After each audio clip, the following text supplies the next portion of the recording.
ഈ വീഡിയോ നിങ്ങൾക്കായി സ്പോൺസർ ചെയ്യുന്നത് ബൈമോട്ട് ഇ ഷോപ്പിംഗ് ആപ്പാണ്. ബൈമോട്ട് ഇ ഷോപ്പിംഗ് ആപ്ലിക്കേഷൻ ഒരു ഓൺലൈൻ മൊബൈൽ ഷോപ്പിംഗ് ആപ്പാണ്. ബൈമോട്ട് ഇ ഷോപ്പിംഗ് ആപ്പ് പ്ലേ സ്റ്റോറിലും ആപ്പ് സ്റ്റോറിലും ലഭ്യമാണ്. ബൈമോട്ട് ആപ്പ് ഇൻസ്റ്റാൾ ചെയ്യുന്നതിനുള്ള ലിങ്ക് ഈ വീഡിയോയുടെ ഡിസ്ക്രിപ്ഷനിൽ കൊടുത്തിട്ടുണ്ട്. ഡിസ്ക്രിപ്ഷനിൽ കാണുന്ന ലിങ്ക് ഉപയോഗിച്ച് നിങ്ങൾക്ക് ബൈമോട്ട് ആപ്പ് ഇൻസ്റ്റാൾ ചെയ്ത് പർച്ചേസ് ആരംഭിക്കാവുന്നതാണ്. തുഞ്ചത്തെഴുത്തച്ഛൻ മലയാള ഭാഷാ പിതാവിനെ കുറിച്ചാണ് ഇന്നത്തെ ലേഖനം. ആധുനിക മലയാള ഭാഷയുടെ പിതാവ് എന്ന് വിശേഷിപ്പിക്കപ്പെടുന്ന പ്രാചീന കവിത്രയത്തിലെ ഭക്തകവിയാണ് തുഞ്ചത്ത് രാമാനുജൻ എഴുത്തച്ഛൻ. അദ്ദേഹം 16-ാം നൂറ്റാണ്ടിനും 15-ാം നൂറ്റാണ്ടിനും ഇടയിലായിരുന്നിരിക്കണം ജീവിച്ചിരുന്നതെന്നാണ് വിശ്വസിച്ചു പോരുന്നത്. എഴുത്തച്ഛൻ്റെ യഥാർത്ഥ നാമം രാമാനുജനെന്നും കൃഷ്ണനെന്നും ചില വിദഗ്ധർ അഭിപ്രായപ്പെട്ട് കാണുന്നുണ്ട്. മലപ്പുറം ജില്ലയിലെ തിരൂർ താലൂക്കിൽ തൃക്കണ്ടിയൂർ ശിവക്ഷേത്രത്തിനടുത്തുള്ള തുഞ്ചൻ പറമ്പാണ് കവിയുടെ ജന്മസ്ഥലമെന്ന് വിശ്വസിക്കപ്പെടുന്നു. എഴുത്തച്ഛൻ്റെ ജീവചരിത്രം ഐതിഹ്യങ്ങളാലും അർദ്ധസത്യങ്ങളാലും മൂടപ്പെട്ടു കിടക്കുകയാണ്. അബ്രാഹ്മണനായിരുന്നിട്ടും വേദപഠനവും സംസ്കൃത പഠനവും തരമാക്കിയ രാമാനുജൻ എഴുത്തച്ഛൻ നാനാ ദിക്കിലേക്കുള്ള ദേശാടനങ്ങൾക്ക് ശേഷം ചിറ്റൂരിൽ താമസമാക്കിയെന്നാണ് കരുതപ്പെടുന്നത്. എഴുത്തച്ഛൻ എന്നത് ഒരു സമുദായത്തിൻ്റെ പേരാണ്. സംസ്കൃതം, ജ്യോതിഷം എന്നിവയിൽ മികച്ച അറിവുണ്ടായിരുന്ന അക്കാലത്തെ അബ്രാഹ്മണർക്ക് വിദ്യാഭ്യാസം നൽകിയിരുന്ന അപൂർവം ചില സമുദായങ്ങൾക്കൊപ്പം എഴുത്തച്ഛൻ സമുദായത്തിലെ പലരുമുണ്ടായിരുന്നു. അതിനാൽ അവരിൽ ഒരാളായിരുന്നു അദ്ദേഹമെന്ന വാദത്തിനും അടിസ്ഥാനമുള്ളതായി കണക്കാക്കപ്പെടുന്നു. ചില ചരിത്രലേഖകർ അദ്ദേഹത്തെ ജാതിപ്രകാരം കണിയാറായിട്ടാണ് കണക്കാക്കുന്നത്. പഴയ കാലത്ത് പ്രാദേശിക കരകളിലെ കളരികളുടെ ആയോധനകലയുടെയും സാക്ഷരതയുടെയും ഗുരുക്കന്മാരായിരുന്ന പരമ്പരാഗത ജ്യോതിഷികളുടെ ഈ വിഭാഗം സംസ്കൃതത്തിലും മലയാളത്തിലും പൊതുവെ നല്ല പാണ്ഡിത്യം ഉള്ളവർ ആയിരുന്നു. ജ്യോതിഷം, ഗണിതം, പുരാണം, ആയുർവേദം എന്നിവയിൽ നല്ല അവഗാഹമുള്ളവരായിരുന്ന ഇവർ എഴുത്തു കളരികൾ നടത്തിയിരുന്നതിനാൽ പൊതുവെ എഴുത്താശാൻ, ആശാൻ, പണിക്കർ എന്നിങ്ങനെയുള്ള സ്ഥാനപ്പേരുകളിലായിരുന്നു മലയാള നാട്ടിൽ അറിയപ്പെട്ടിരുന്നത്.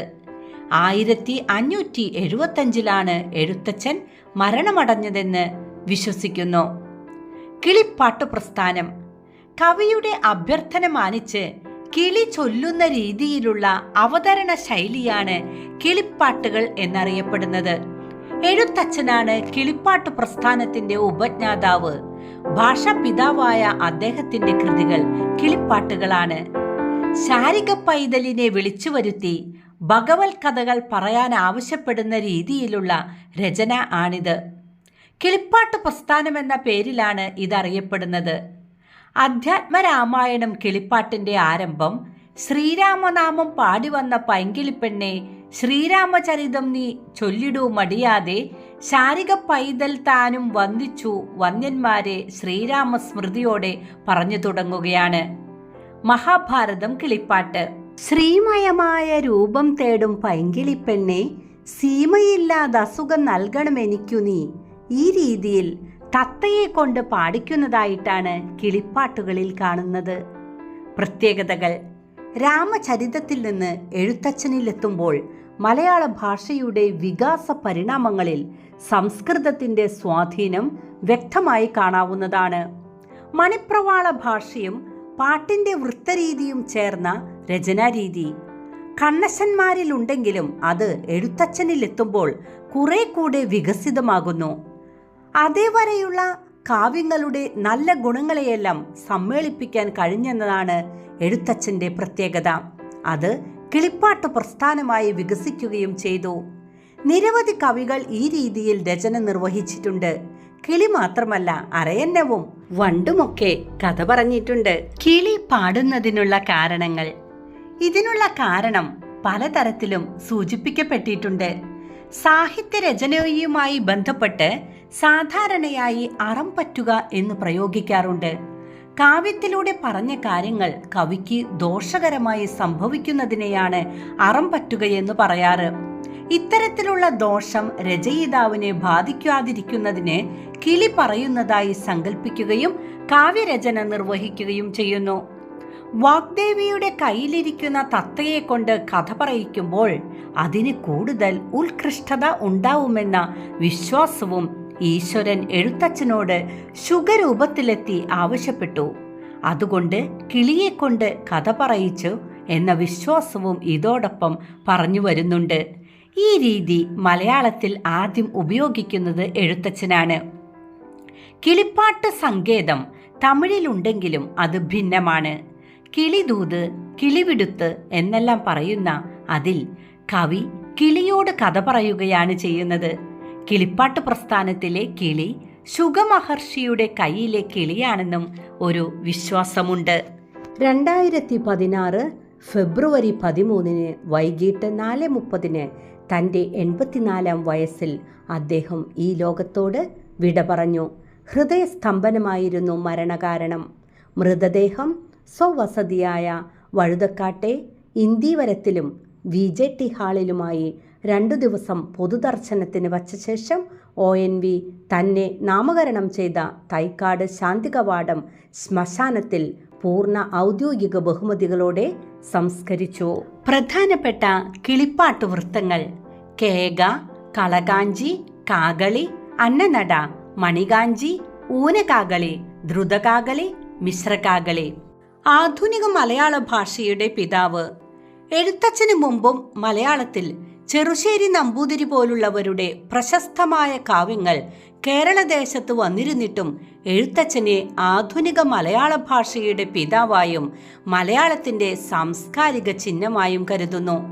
എഴുത്തച്ഛനാണ് 30 അക്ഷരങ്ങളുള്ള വട്ടെഴുത്തിന് പകരം 51 അക്ഷരങ്ങളുള്ള മലയാള ലിപി പ്രയോഗത്തിൽ വരുത്തിയതെന്നാണ് കരുതപ്പെടുന്നത്. എഴുത്തച്ഛൻ്റെ കാവ്യങ്ങൾ തനി മലയാളത്തിലായിരുന്നില്ല. സംസ്കൃതം പദങ്ങൾ അദ്ദേഹം തൻ്റെ കാവ്യങ്ങളിൽ യഥേഷ്ടം ഉപയോഗിച്ച് കാണുന്നുണ്ട്. എന്നിരുന്നാലും കവനരീതിയിൽ നാടോടി ഈണങ്ങൾ ആവിഷ്കരിച്ചതിലൂടെ കവിത കുറെ കൂടെ ജനകീയമാക്കുകയായിരുന്നു എഴുത്തച്ഛൻ ചെയ്തത്.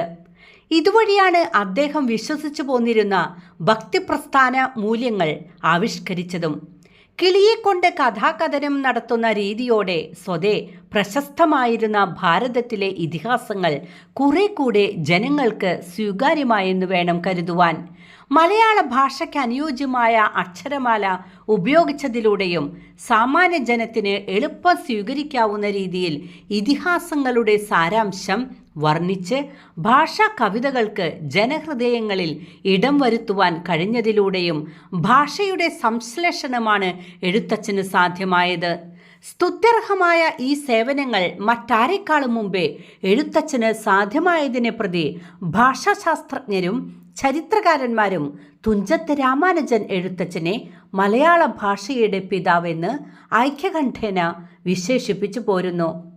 എഴുത്തച്ഛൻ്റെ കൃതികൾ: അധ്യാത്മരാമായണം കിളിപ്പാട്ട്, മഹാഭാരതം കിളിപ്പാട്ട് എന്നീ സാമാന്യം വലുതായ കിളിപ്പാട്ട് രചനകൾ തുഞ്ചത്ത് രാമാനുജൻ എഴുത്തച്ഛൻ്റെതായിട്ടുണ്ട്. പ്രസ്തുത കൃതികളാകട്ടെ യഥാക്രമം ഭാരതത്തിലെ ഇതിഹാസ കാവ്യങ്ങളായ വാൽമീകി രാമായണം, വ്യാസഭാരതം എന്നിവയുടെ സ്വതന്ത്ര പരിഭാഷകളായിരുന്നു. ഈ 2 കൃതികൾക്ക് പുറമെ ഹരിനാമകീർത്തനം, ഭാഗവതം കിളിപ്പാട്ട്, ചിന്താരത്നം, ബ്രഹ്മാണ്ഡപുരാണം, ശിവപുരാണം, ദേവീമാഹാത്മ്യം, ഉത്തരരാമായണം, ശതമുഖരാമായണം, കൈവല്യ നവനീതം എന്നീ കാവ്യങ്ങളും എഴുത്തച്ഛൻ്റെതായിട്ടുണ്ടെന്ന് കരുതപ്പെടുന്നു. 24 വൃത്തം എന്ന കൃതി എഴുത്തച്ഛൻ്റെതാണെന്ന് 20-ാം നൂറ്റാണ്ട് വരെ പലരും വിശ്വസിച്ചിരുന്നുവെങ്കിലും ഉള്ളൂർ, N കൃഷ്ണപിള്ള, A കൃഷ്ണപിഷാരടി തുടങ്ങിയവർ ഈ വാദം തെറ്റാണെന്ന് ശക്തമായ രചനാലക്ഷണങ്ങൾ ചൂണ്ടിക്കാട്ടി സമർത്ഥിച്ചിട്ടുണ്ട്. ഭാഗവതം കിളിപ്പാട്ടിലാകട്ടെ ദശമസ്കന്ധത്തിൽ മാത്രമേ എഴുത്തച്ഛൻ്റെ ശൈലി ദൃശ്യമായിട്ടുള്ളൂ. ഈ കൃതിയുടെ രചയിതാവിൻ്റെ കാര്യത്തിൽ ഇപ്പോഴും അഭ്യൂഹങ്ങൾ തുടരുന്നുണ്ട്. ഉത്തര രാമായണം കിളിപ്പാട്ട് എഴുത്തച്ഛൻ്റെ കൃതിയായി കരുതിപ്പോരുന്നുണ്ടെങ്കിലും KN എഴുത്തച്ഛൻ തുഞ്ചത്തെഴുത്തച്ഛൻ്റെ കൃതികളിൽ നടത്തിയ പഠനങ്ങളിൽ നിന്ന് ഉത്തര രാമായണം കിളിപ്പാട്ട് എഴുത്തച്ഛൻ്റെ ശിഷ്യരിൽ ആരുടെയോ രചന ആണെന്ന് സമർത്ഥിക്കുന്നുണ്ട്. ആത്യന്തികമായി ഭക്തകവി ആയിരുന്നുവെങ്കിലും ഏതാനും ചില കീർത്തനങ്ങൾ എഴുതുന്നതിലുപരിയായി എഴുത്തച്ഛൻ്റെ കാവ്യ സപര്യ നിലനിന്നിരുന്നു.